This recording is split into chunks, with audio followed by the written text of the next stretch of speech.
오늘 탄속 음식은 조금 재미난 단어를 쓰고 있는데요. 집에서 일을 가장 많이 하는 이가 누구일까? 라는 질문입니다. 집에서 누가 제일 일을 많이 할까요? 엄마일까? 아빠일까? 여기서는 이렇게 얘기하네요. 냉장고가 일을 제일 많이 한답니다. 한 가정의 전기요금 중에 4분의 1을 냉장고가 쓰고 있답니다. 어마어마한 전력량을 사용하고 있는 거죠. 요즘 같은 경우는 김치 냉장고도 있고 일반 냉장고도 있고 냉장고 최소한 2개 이상을 사용하는데 덜 여닫고 하루에 4번 문을 더 열면 0.8kW가 한 달에 0.8kW의 전력량이 소비된다고 합니다. 하루에 4번만 문을 안 열어도 그만큼이 줄어드는 거죠. 그리고 냉장고 안에 음식을 60%만 채우면 월 최고 7.2kW의 전력량을 절감할 수 있다고 합니다. 한번 오늘은 냉장고 청소를 하는 날로 한번 삼아보시면 어떨까라고 생각을 해봅니다.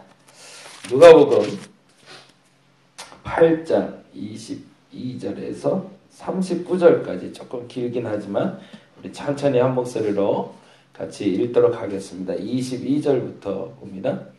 하루는 제자들과 함께 배에 오르사 그들에게 이르시되 호수 저편으로 건너가자 하시매 이에 떠나 행선할 때에 예수께서 잠이 드셨더니 마침 광풍이 호수로 내리침에 배에 물이 가게 내어 밑에 앉으라.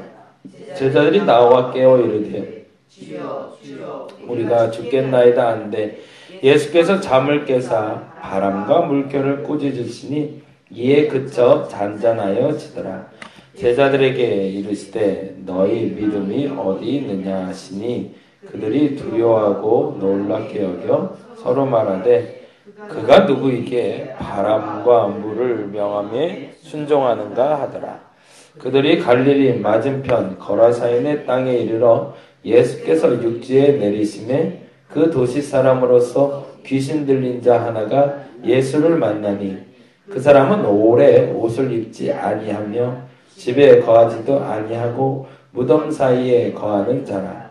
예수를 보고 부르짖으며 그 앞에 엎드려 큰 소리로 불러 이르되 지극히 높으신 하나님의 아들 예수여 당신이 나와 무슨 상관이 있나이까. 당신께 구하오니 나를 괴롭게 하지 마옵소서 하니 이에 예수께서 이미 더러운 귀신을 명하사 그 사람에게서 나오라 하셨습니다. 귀신이 가끔 그 사람을 붙잡음으로 그를 쇠사슬과 고랑에 매어 지켰을 때 그 맨 것을 끊고 귀신에게 몰러 광야로 나갔더라. 예수께서 내 이름이 무엇이냐 물으신즉 이르되 군대라 하니 이는 많은 귀신이 들렸습니다. 무적행으로 들어가라 하지 마시기를 간구하더니 마침 그곳에 많은 돼지떼가 산에서 먹고 있는지라 귀신들이 그 돼지에게로 들어가게 허락하심을 간구하니 이에 허락하시니 귀신들이 그 사람에게서 나와 돼지에게로 들어가니 그 떼가 비탈로 내리다라 호수에 들어가 몰사하거늘 치던 자들이 그 이루어진 일을 보고 도망하여 성내와 마을에 알리니 사람들이 그 이루어진 일을 보러 나와서 예수께 이르러 귀신 나간 사람이 옷을 입고 정신이 온전하여 예수의 발치에 앉아있는 것을 보고 두려워하거든. 귀신 들렸던 자가 어떻게 구원받았는지를 본 자들이 그들에게 이르매 거라사인 땅 근방 모든 백성이 크게 두려워하여 예수께 떠나가시기를 구하더라. 예수께서 배에 올라 돌아가실새 귀신 나간 사람이 함께 있기를 구하였으나 예수께서 그를 보내시며 이르시되 집으로 돌아가 하나님이 내게 어떻게 큰 일을 행하셨는지를 말하라 하시니 그가 가서 예수께서 자기에게 어떻게 큰 일을 행하셨는지를 온 성내에 전파하니라. 아멘. 아멘. 때로는 성경 본문에서 이렇게 비교되는 그 이야기가 적혀 있을 때가 종종 있습니다. 오늘 같은 경우에는 22절에서 25절까지 제자들을 중심으로 제자와 예수님의 관계에서 일어난 사건을 기록하고 있다면 26절에서 39절은 거라사에 귀신 들린 사람. 마태복음에는 2명으로 나오고 마가복음에도 하나, 그리고 누가복음에도 하나로 나오는데 그 사람이 하나냐 둘이냐가 중요한 것이 아니라 귀신 들린 자가 예수 그리스도를 만나 고침받게 됐다는 게 중요한 사건이죠. 근데 중요한 것은 22절에서 25절에 제자들도 똑같이 기적을 체험하고 있는데 그 기적에 대해서 이들은 이렇게 얘기하고 있다는 거죠. 24절에 보니 24절과 25절에 보니 이렇게 돼 있죠. 제자들이 나와 깨어 이르되 주여 주여 우리가 죽겠나이다 한데 예수께서 잠을 깨사 바람과 물결을 꾸짖으시니 이에 그쳐 잔잔하여지더라 라는 사건을 경험하자 25절에 제자들에게 이르시되 너희 믿음이 어디 있느냐 라고 얘기하시죠. 그리고 그들이 두려워하고 놀랍게 여겨서 서로 말하는 것을 들어보니 그가 누구이기에 바람과 물을 명하여 순종하는가. 그러니까 도대체 이 사람은 뭐야? 내가 쫓기는 하지만 도대체 어디까지야? 이 사람이 할 수 있는 일은 뭐고 이 사람은 뭐지? 라고 궁금히 여겼다는 건데 오히려 귀신 들린 사람은 28절에 다음과 같이 이야기하고 있습니다. 예수를 보고 부르짖으며 그 앞에 엎드려 큰 소리로 불러 이르되 뭐라고 하죠? 지극히 높으신 하나님의 아들 예수요. 귀신은 오히려 바로 신앙 고백을 하고 있는 거죠. 참 아이러니한 거죠. 예수 그리스도를 쫓는 제자들은 예수가 누구인지를 믿음으로 고백하지도 못하고 심지어 저가 누구이기에 라고 얘기하고 있는 반면에 오히려 귀신은 지극히 높으신 하나님의 아들 예수요 라고 고백하고 있다는 거죠. 저와 여러분이 만나는 하나님에 대해서 어떻게 이야기하고 계신가요? 진짜로 저 사람이 누군가 라고 생각하고 계시는 않은지 아니면 정말 지극히 높은 하나님의 아들 예수라고 진짜 믿음으로 고백하고 있는지. 귀신들은 예수 그리스도의 정체성을 알고 있었기 때문에 그것 때문에 두려워 떨다가 결국엔 쫓겨나게 되는 거고 제자들은 아직도 예수를 만나지 못하고 있기 때문에 또 꾸지람을 듣고 있는 거죠. 지난주 목요일날 큰 불이 좀 있었던 거 기억나시나요? 요 교동마을 쪽에?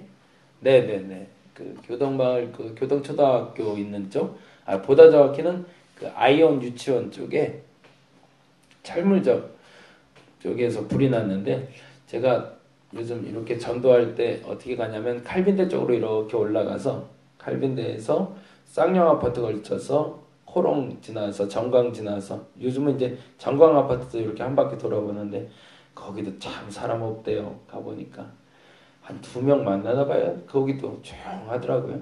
근데 때마침 정강도 보니까 앞에가 딱 문이 열려 있더라고요. 그래서 정강 아파트도 좀 이제 앞으로 아파트 전도를 좀 하려고 하는데 그래서 정강 아파트 지나서 내려오면 사거리 있고 사거리에서 교동초등학교로 갔다가 그 뭐죠 파라곤 지나서 초등학교 지나서 오는데 지날 때마다 이제 하나님 주시는 마음이 있으면 상가에도 들어갔다 나오고 안 주시면 안 들어가고 이렇게 하거든요.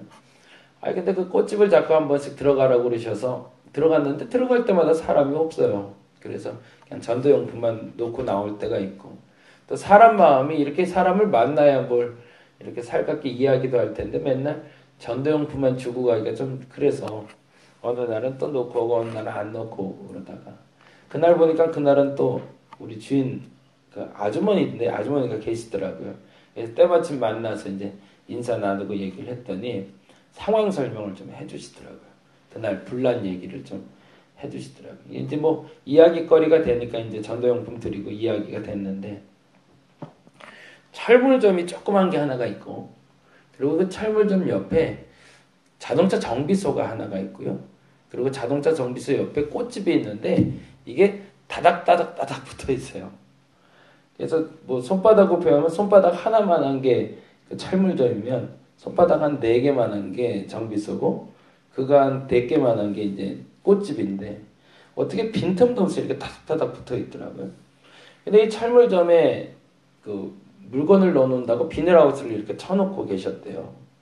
근데 비닐하우스 안에 있는 그 철골 구조물이 이게 좀 문제가 돼서 이게 자꾸 좀 낡아서 떨어졌나 봐요.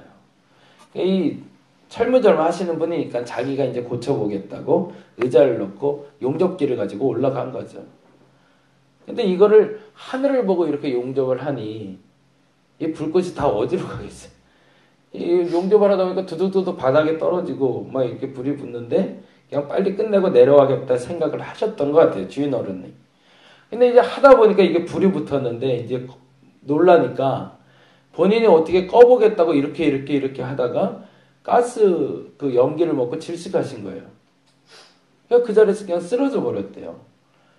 근데 이 바깥 양반이 들어가서 나오지를 않으니까. 근데 갑자기 연기가 확 올라오니까 놀래서 그 주인, 안주인 되시는 분이 들어가 봤더니 남편이 쓰러져 있는 거죠. 근데 막 이제 불이 붙기 시작하니까 놀래서 막 있다가 밖으로 뛰쳐나왔나 봐요. 근데 그때 때마침 꽃집에, 근데 하필이면 그때 시간이 정확히 언제인지 모르지만 정비소인데도 사람이 아무도 없었대요. 차 정비하는 데는. 그리고 꽃집에서 우연찮게 이제 꽃집 아저씨하고 연탄 갈러 나왔다가 이렇게 보니까 불이 올라오니까 놀래서 와봤더니 여자가 한 분이 확 뛰어나오는 거죠. 그래서 무슨 일이냐고 그랬더니 불난 것 같다고. 그러면 큰일 났다고 그러고 이거저거 하고 있는데 갑자기 확 다시 뛰어 들어가시더라는 거예요.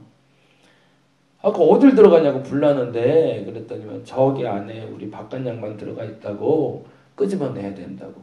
그래서 여기 계시라고 해놓고 본인이 들어갔다는 거예요. 그 꽃집 아저씨가. 들어가서 보니까 그냥 누워 계셨더래요. 철무점 아저씨가. 그래서 급하게 끄집어내고. 근데 이미 이제 끄집어내고 사람 살리고 하다 보니까 신고할 시간을 놓쳐버린 거죠. 그리고 나서 이제 정신 차리고 나서 보니까 불길이 막 옆으로 붙기 시작하는데 꽃집 그 여자 주인분 얘기가 그러더라고요. 무슨 폭죽 터지는 것 같이 터지더래요. 안에 이제 철골들도 있었지만 페인트통, 뭐 발암물질들이 다 있으니까 거기에 불이 붙기 시작하니까 막 뻥뻥 하면서 막 튀기 시작하는데 사방으로 막 튀기 시작해갖고 그 앞에 또 주유소도 있거든요. 그러니까 거기까지 불이 붙었으면 진짜 일파만파 돼버리는 건데 다행히도 거기까지 불꽃이 튀어가긴 했는데 큰일이 나진 않았던 것 같아요. 그래서 비닐하우스 꽃집을 가보니까 비닐하우스 위에가 이렇게 진짜 무슨 총 맞았는지 위가 구멍이 뻥뻥뻥뻥뻥뻥 뚫려 있고 커멓게 그을러 있더라고요. 근데 그 비닐하우스인데도 다행히 꽃집까지는 이렇게 전소가 안 됐고 아마 이제 그 정비소가 전소되면서 시간을 좀 벌어준 것 같아요. 그 정비소가 없고 바로 꽃집이었으면 다 타버렸을 텐데. 그리고 철물점에는 정말 아무것도 안 남고 다 타버리고요. 그리고 그 옆에 정비소도 새까맣게 나타나는데 이제 보상 문제가 걸렸는데 이게 걱정이라고 그러시더라고요.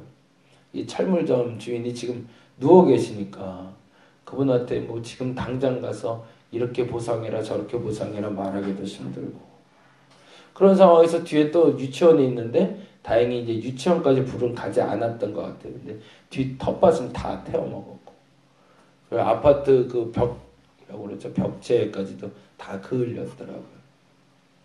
근데 이런저런 얘기하면서 신나게 막 얘기를 하세요. 그래서 사람 하나 구했으니까 어찌됐든 죽을 뻔한 사람 구했잖아요. 근데 그 다음 말이 속상하기도 하고 감사하기도 한 말을 들었어요. 이런 일을 겪고 나니까 감사를 하고 싶은데 어디다 감사를 해야 될지 모르겠더래요. 사람을 살렸는데 내가 이거 내가 사람을 살렸는데 이걸 누구한테 자랑할 게 아니라 이거 어디 가서 감사를 해야겠는데 도대체 어딜 갈까 그러다가 집 앞에 교회가 있어서 그날 교회를 가서 감사를 했다는 거예요. 하나님이라는 분이 계셔서 이거 나도 도와주시고 우리 꽃집도 안 타게 해주시고 그리고 그 사람도 구하게 해준 것 같다고 감사하러 교회 갔다 왔대요. 원래 교회 다니시냐고 그랬더니 안 다닌대요. 근데 하나님이란 분이 있는 것 같아서 갔다 왔다 이거예요. 이거 너무 감사한데 너무 속상한 거예요. 이거 조금만 일찍 전도했으면 우리 교회로 오는 건데 내가 이거 한 발 늦었구나. 그때 들어가서 사람 없더라도 좀 기다려서 좀 만나고 전도지 주고 얘기할 거. 본인 말이 그러더라고요. 누가 와서 좀 이렇게 교회가 어딘지 알려줬으면 갔을 텐데 모르겠더래요. 어디에 뭐가 있는지. 근데 언남동에 사신대요. 그래서 언남동 기쁨의 교회 바로 앞에 사신대네요. 이제 큰 교회가 있으니까 거기 가서 하나님께 감사하고 왔다고. 그래서 등록하셨냐고 그랬더니 아직 등록은 안 했고 그냥 감사한 마음에 다녀왔다고 얘기를 하더라고요. 근데 돌아 나오는데 속상한 것도 잠깐 있지만 너무너무 감사한 거예요. 어떤 상황을 만났는지가 중요한 것이 아니라 그 상황에 감사거리를 찾았다는 게 참 감사했고, 두 번째는 그 감사의 주체가 하나님이라는 걸 알게 되었다는 거죠. 우리의 일상생활 속에서 아주 작은 일에서도 동일하게 우리는 적용할 수 있는데, 과연 난 진짜 하나님 믿는 사람인데 그러고 있는가를 돌아보며 전도를 마치고 돌아오게 됐습니다. 여러분은 어떠신가요? 우리가 불편한 일들이 참 많아요. 어려운 일들도 참 많고요. 근데 그 중에 만나는 그 하나님에 대해서 진짜 하나님이다 얘기하고 감사할 수 있는지 한번 오늘 점검해 봤으면 좋겠습니다. 제자들은요, 풍랑 가운데 죽었다 살아났거든요. 근데 그분을 살아계신 하나님의 아들이라고 고백하지 못합니다. 저 사람은 뭐지? 라고 얘기합니다. 반면에 거라사 귀신은 자신의 몸이 나음으로 말미암아 그 일에 대해서 다음과 같이 설명을 하고 있습니다. 볼까요? 36절입니다. 35절, 36절 같이 읽어보겠습니다. 사람들이 그 이루어진 일을 보러 나와서 예수께 이르러 귀신 나간 사람이 옷을 입고 정신이 온전하여 예수의 발치에 앉아있는 것을 보고 두려워하거든. 무슨 일이 벌어진 거죠? 본인의 몸에서 귀신이 나갔고 나는 벌거벗었다가 옷도 입고 정신이 온전하여 예수 발치에 앉아있는 걸 보고 사람들이 겁나서 막 두려워하니까 그때 가서 이 사람이 이렇게 했다는 거죠. 36절 귀신 들렸던 자가 읽어볼까요? 귀신 들렸던 자가 어떻게 구원받았는지를 본 자들이 그들에게 이름에 사람들이 중얼중얼 하는 거죠. 중구난방이죠. 막 어떤 말이 이런 말이 전해지고 저런 말이 전해지고 막 곡해될 말들도 전해지기 시작했죠. 어떤 사람들은 돼지떼가 몰사하는 것을 더 집중해서 봤기 때문에 야 돼지가 죽었어 라는 것을 집중해서 얘기하는 사람도 있었을 거고, 어떤 사람은 귀신 들린 사람이 막 해코지하는 모습을 이야기했을 수도 있겠죠. 진짜 복음이 전해지질 않고 있는 거죠. 그러자 39절 읽어봅니다. 집으로 돌아가 하나님이 내게 어떻게 큰 일을 행하셨는지를 말하라 하시니 그가 가서 예수께서 자기에게 어떻게 큰 일을 행하셨는지를 온 성내에 전파하니라 라고 되어 있습니다. 중구난방 퍼지고 있는 잘못된 복음에 대해서 바로잡는 역할을 이 거라사 광인이 하고 있는 거죠. 저와 여러분이 만나 하나님을 이렇게 곡해하지 않고 바로 전할 수 있기를 간절히 바랍니다. 우리는 지금도 하나님을 만나고 있습니다. 어찌 보면 그 꽃집 안주인이 만났던 그 하나님처럼 우리는 큰 일은 아니지만 그럼에도 불구하고 내가 예수를 알기 때문에 지금도 풍랑까지는 아니더라도 자잘한 사건 속에 하나님을 만나고 있습니다. 그런데 진짜 감사하고 있는지, 나를 오늘 안전하게 지키시는 하나님, 오늘 하루를 시작하게 하신 하나님, 그리고 오늘을 살아가게 하신 하나님, 그 하나님께 진짜 어디다 감사해야 될지 몰라 찾아다니다가 그 하나님께 감사할 수 있는 그러한 오늘이 저와 여러분에게 시작되기를 간절히 바랍니다. 기도하겠습니다. 하나님, 우리에게 일어나는 소소한 사건 중에 진짜 하나님이 하신 일이 무엇인지를 알아가게 하여 주시옵소서. 때로는 큰 일로, 때로는 자잘한 사건 속에서 우리는 하나님을 경험합니다. 하나님을 알지 못하는 이도 그러한 극적인 상황을 만나자 나 하나님께 감사해야겠어 라고 생각하고 교회를 찾아갔다는 이야기를 들으니 얼마나 감사한지 모릅니다.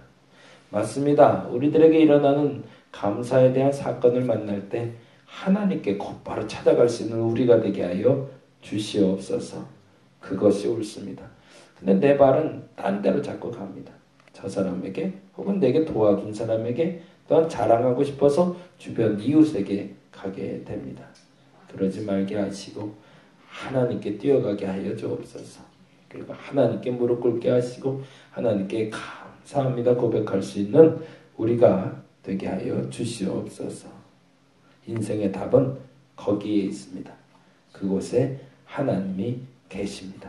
그것을 믿음으로 고백하게 하여 주시옵소서. 감사합니다. 고마우신 예수님 이름으로 기도드렸습니다. 다 같이 기도하도록 하겠습니다.